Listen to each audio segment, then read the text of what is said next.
The Wonderful Wizard of Oz, by L. Frank Baum. Chapter 4. The Road Through the Forest. After a few hours the road began to be rough, and the walking grew so difficult that the Scarecrow often stumbled over the yellow bricks, which were here very uneven. Sometimes, indeed, they were broken or missing altogether, leaving holes that Toto jumped across and Dorothy walked around. As for the Scarecrow, having no brains, he walked straight ahead, and so stepped into the holes and fell at full length on the hard bricks. It never hurt him, however, and Dorothy would pick him up and set him upon his feet again, while he joined her in laughing merrily at his own mishap. The farms were not nearly so well cared for here as they were farther back. There were fewer houses and fewer fruit trees, and the farther they went the more dismal and lonesome the country became. At noon they sat down by the roadside, near a little brook, and Dorothy opened her basket and got out some bread. She offered a piece to the Scarecrow, but he refused. "I am never hungry," he said. "And it is a lucky thing I am not, for my mouth is only painted, and if I should cut a hole in it so I could eat, the straw I am stuffed with would come out, and that would spoil the shape of my head." Dorothy saw at once that this was true, so she only nodded and went on eating her bread. "Tell me something about yourself and the country you came from," said the Scarecrow, when she had finished her dinner. So she told him all about Kansas, and how gray everything was there, and how the cyclone had carried her to this queer land of Oz. The Scarecrow listened carefully, and said, "I cannot understand why you should wish to leave this beautiful country and go back to the dry, gray place you call Kansas. That is because you have no brains," answered the girl. "No matter how dreary and gray our homes are, we people of flesh and blood would rather live there than in any other country, be it ever so beautiful. There is no place like home." The Scarecrow sighed. "Of course I cannot understand it," he said. "If your heads were stuffed with straw, like mine, you would probably all live in the beautiful places, and then Kansas would have no people at all. It is fortunate for Kansas that you have brains. Won't you tell me a story, while we are resting?" asked the child.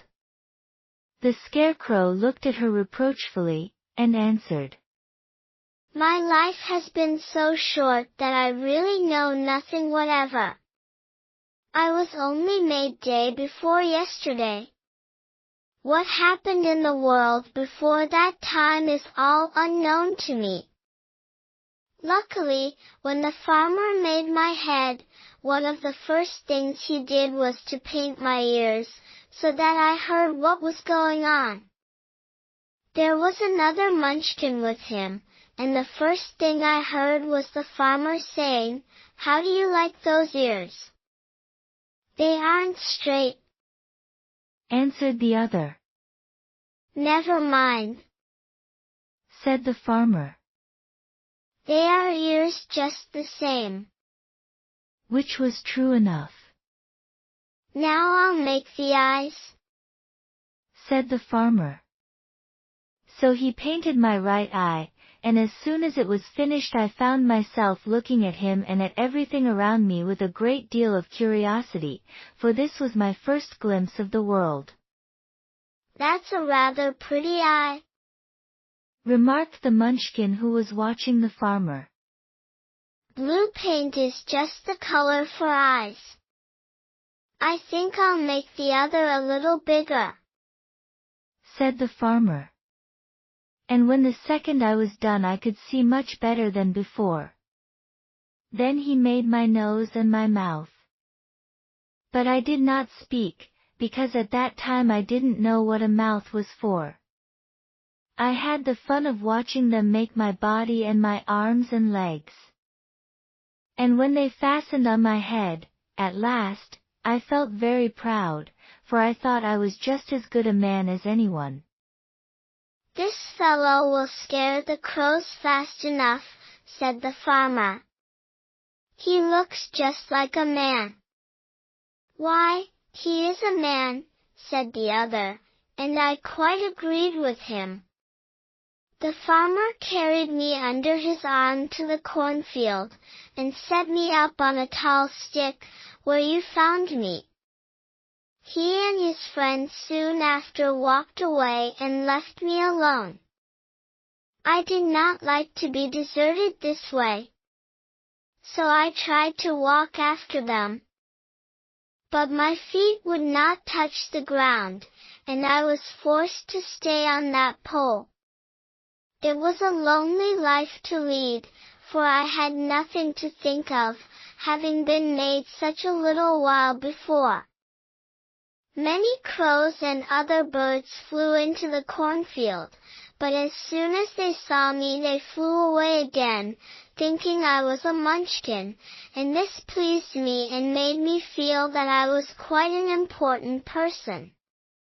By and by an old crow flew near me, and after looking at me carefully he perched upon my shoulder and said, "I wonder if that farmer thought to fool me in this clumsy manner. Any crow of sense could see that you are only stuffed with straw."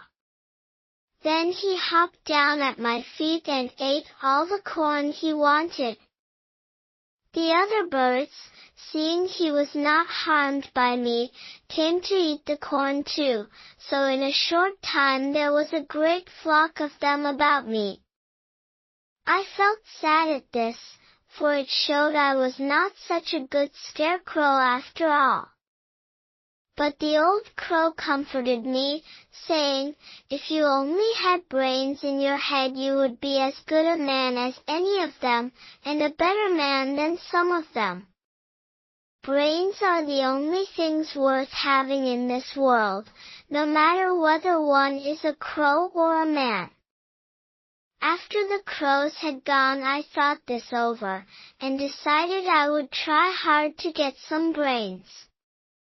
By good luck you came along and pulled me off the stake, and from what you say I am sure the great Oz will give me brains as soon as we get to the Emerald City.